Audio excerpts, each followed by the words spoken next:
कुछ समय पहले से जो संकेत मिल रहे थे वो अनहोनी क्या हो गई है। जिस हेलीकॉप्टर को संभवतः 6 बजे के बाद उड़ना चाहिए था, वो हेलीकॉप्टर 5 बजे ही क्रैश कैसे हो गया। इस क्रैश पर बीजेपी के प्रदेश प्रभारी का क्या उटपटांग सा बयान है जो कि वायरल हो रहा है। कुछ हेलीकॉप्टर आप भी चलाइएगा अच्छी, जिसमें ना मरे लोग। सत्ता वालों से अगर सवाल पूछो तो ऐसा फील करवाते हैं जैसे कि हमने पता नहीं कौन सी गलती, कौन सा गुनाह कर दिया। उन 7 लोगों की कहानी आज आपको भी बताऊंगा जो इस क्रैश में मारे गए।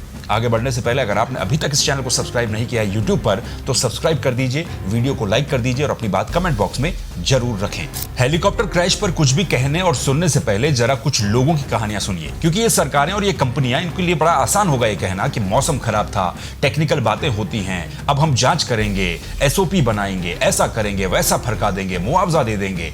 ये सब हो सकता है कि आसान कहना और करना होता होगा, लेकिन पता उसे ही चलता है जिसने अपनों को इन हादसों में खो दिया, वो भी तब जबकि वो भगवान के दर्शन के लिए गए थे। रांसी गांव के रहने वाले विक्रम सिंह बद्री केदार मंदिर समिति में ये स्वयंसेवक का काम करते थे। रांसी केदारनाथ के नजदीक ही है। 46 साल के विक्रम सिंह के 2 बेटे और 1 बेटा है। वो केदारनाथ से अपने गांव वापस रांसी लौट रहे थे, इसलिए आ रहे थे क्योंकि बड़ी बेटी की शादी करवानी थी और उसकी शादियों की तैयारी करने वो वापस लौट रहे थे, लेकिन दुर्घटना में अपनी जान गंवा बैठे। अपनी नानी विनोद देवी के साथ बाबा केदार के दर्शन करने आई तुष्टि, जो कि 19 साल की थी, उसने बाबा केदारनाथ के दर्शन भी कर लिए थे। यहीं से ही पापा को वीडियो कॉल किया। फादर्स डे भी था, तो फादर्स डे पर हैप्पी फादर्स डे बोला और कहा कि अब हम यहाँ से निकलने ही वाले हैं, बस हेलीकॉप्टर में बैठने ही वाले हैं, कुछ ही समय के बाद वापस पहुंच जाएंगे। लेकिन उसे ऐसा नहीं पता था कि ये कॉल उसका आखिरी वीडियो कॉल होगा। वो जिस हेलीकॉप्टर में बैठ रही वो आखिरी बार होगा। इस क्रैश में दोनों मारे गए। महाराष्ट्र से राजकुमार जायसवाल, उनकी पत्नी श्रद्धा जायसवाल और 23 महीने की बच्ची काशी। ये परिवार भी बाबा केदार के दर्शन के लिए आया हुआ था। दर्शन भी हो गए थे। वापस लौटते समय आर्यन एविएशन का ये हेली सफर उनके जीवन का आखिरी सफर बन गया। इसके कैप्टन राजवीर सेना में 10 साल का अनुभव लेकर के आए थे हेलीकॉप्टर उड़ाने का, लेकिन यहां पर हेलीकॉप्टर क्रैश हो गया और उनकी भी जान चली गई। 2 महीने पहले ही इस हेलीकॉप्टर के पायलट कैप्टन राजवीर के घर में जुड़वा बच्चे पैदा हुए थे। ये कहानियां हैं उन 7 लोगों की जिन्होंने अपनी जान इस केदारनाथ के हेली क्रैश में गंवा दी। कहने को ये सिर्फ एक हेली क्रैश था, हेलीकॉप्टर क्रैश था जो कि खराब मौसम की वजह से हुआ, लेकिन ये सिर्फ इतना नहीं है, इसके आगे भी बहुत कुछ है। पिछले वीडियो में मैंने आपको बताया था कि केदारनाथ में डग डग डग डग डग डग की आवाजें कैसे सुनाई देती हैं। मैंने आपको ये भी बताया था कि हेलीकॉप्टर टैक्सी और विक्रम की तरह कैसे वहां पर उड़ान भरते हैं। 15 से 20 सेकंड लगते हैं एक हेलीकॉप्टर को आने में, नीचे लैंड होने में, खाली होने में, फिर सवारी भरने में और वापस टेक ऑफ करने में। ये जो लगातार पहले हादसे हो रहे थे जिनमें लोग बार बार बच जा रहे थे, क्या ये कोई संकेत थे और क्या ये कोई सबूत भी थे कि एक बहुत बड़ी लापरवाही हो रही है, इसे सुधार लो, लेकिन सुधारी नहीं गई। अब कल इस क्रैश के बाद हेलीकॉप्टरों पर रोक लगा दी गई। अब फिर से वही 3-4 बातें रिपीट मोड में चल रही हैं, आपको सुनाई देंगी कि जांच करवाएंगे, सख्त एसओपी बनाएंगे, उनका पालन करवाएंगे। यहाँ उच्च स्तरीय बैठक हो रही है, वहाँ एक हाई लेवल मीटिंग हो रही है, इनके खिलाफ केस किया जाएगा, उनके खिलाफ केस किया जाएगा। एक आध दुर्घटना अगर कभी कभार हो जाए तो कहा जा सकता है कि भाई मौसम खराब रहा होगा, अचानक से मौसम खराब हो गया होगा, या फिर हिली ट्रेन है, या फिर मशीन है, टेक्निकल समस्या कहीं भी आ सकती है, कभी भी आ सकती है। लेकिन रोज रोज ऐसी घटनाएं होने लग जाएं तो उससे लापरवाही ही कहा जाएगा, घोर लापरवाही कहा जाएगा। पिछले 38 दिनों में 4 हेलीकॉप्टर क्रैश उत्तराखंड में हो चुके हैं। 13 लोगों की जान इसमें चली जा चुकी है। 13 लोगों की जानें मायने रखती हैं। इन मारे गए लोगों की कहानियां मैंने आपको पहले ही बता दी है। कोई भी यहां मरने नहीं आता है, ये बात ध्यान में रखिएगा, लेकिन वो क्यों मर जाता है इसकी जिम्मेदारी भी तो किसी को लेनी पड़ेगी। ये तो सरासर सामने दिख ही रहा है कि ये लापरवाही है, घोर लापरवाही है। आपने एक कहावत सुनी होगी कि प्रत्यक्षम किम प्रमाणम। प्रत्यक्ष को प्रमाण की आवश्यकता नहीं होती है, बिल्कुल नहीं होती है। अगर कोई इस हेली क्रैश से अपना पल्ला झाड़ रहा है तो वो झाड़ नहीं सकता, चाहे वो कंपनी हो या फिर देखरेख की जिम्मेदारी वाली संस्थाएं हो या सरकार हो। ऐसा क्यों? क्योंकि देखिए ये हादसा कब हुआ? सुबह 5:30 के आसपास ये हादसा हुआ। मतलब हेलीकॉप्टर उससे पहले ही उड़ गया होगा, लगभग 5:15 बजे के आसपास। लेकिन गाइडलाइन के अनुसार तो उसका स्लॉट, उड़ने का स्लॉट 6 से 7 बजे के बीच में था। मतलब यहाँ एक एक यात्री की जान की कीमत को कुछ नहीं समझा जा रहा है। वो सिर्फ उनके लिए एक सवारी है जो कि पैसे देती है और उठती है, और जितनी ज्यादा सवारियां उड़ाओगे उतना ज्यादा मुनाफा मिलेगा। सवारी तब उड़ेंगी जब हेलीकॉप्टर फटाफट सुबह से ही उड़ान भरनी शुरू कर देगा, और उसी के चक्कर में 5:15 बजे के आसपास हेलीकॉप्टर उड़ रहे हैं, वो भी ऐसे समय में जब पहले से ही प्रिडिक्टेड है कि मौसम खराब है, आसमान में बादल छाए हुए हैं।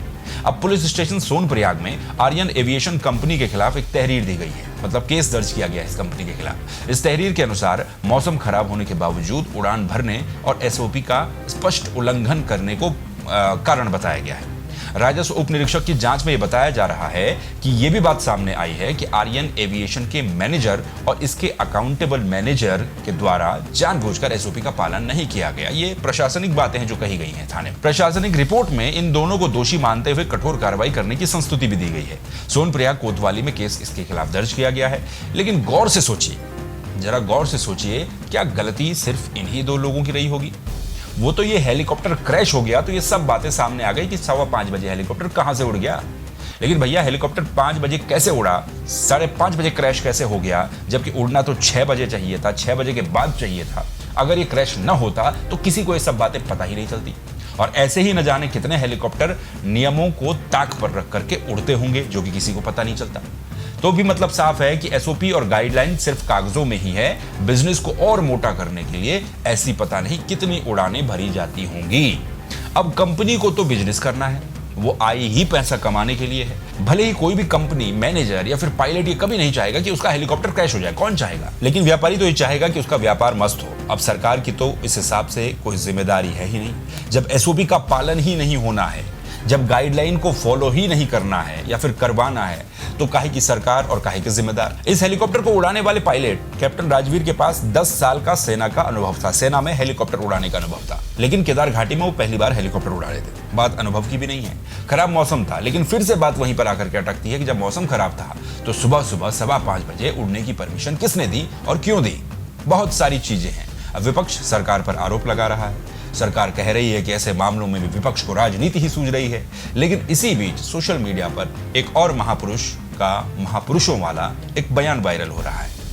ये है बीजेपी के प्रदेश प्रभारी दुष्यंत गौतम। अक्सर आपने इनको देखा होगा बीजेपी के कार्यक्रमों में, और जब भी कोई पॉलिटिकल बात होती है तब देखा होगा। ये आते जाते रहते हैं।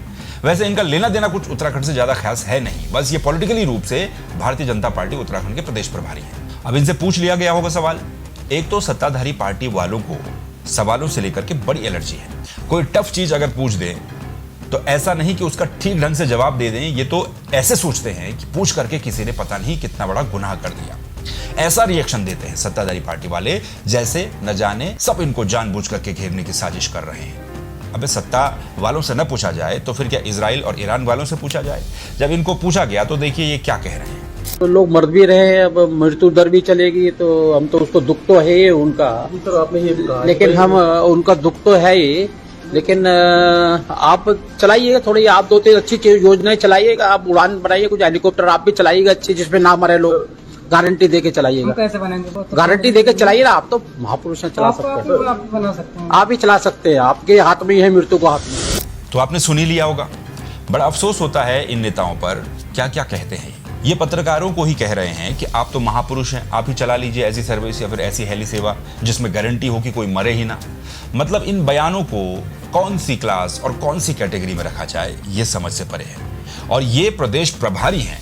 तो कुल मिलाकर के बात ये होती है कि हेलीकॉप्टर का सफर लोगों को आसान यात्रा के लिए होता है, न कि उनकी जान लेने के लिए। कंडीशन अलग है, वेदर अलग है, तो मानक भी अलग होने चाहिए। सिर्फ होने ही नहीं चाहिए, होने तो अभी भी हैं, लेकिन इनका पालन भी करवाया जाना चाहिए, क्योंकि ये विभाग भी खुद मुख्यमंत्री के अधीन है। और हेली कंपनियां क्या हैं, क्यों हैं, इनका क्या रोल है, ये कैसे चलती है, ये सब बातें आप समझते ही हैं। अब आपका क्या कहना है कमेंट करके जरूर बताइए। इस चैनल को सब्सक्राइब कर दीजिए, वीडियो को लाइक कर दीजिए। फिर दोबारा मुलाकात होगी किसी दूसरे वीडियो में दूसरे टॉपिक के साथ। तब तक के लिए नमस्कार, अपना ख्याल रखिए।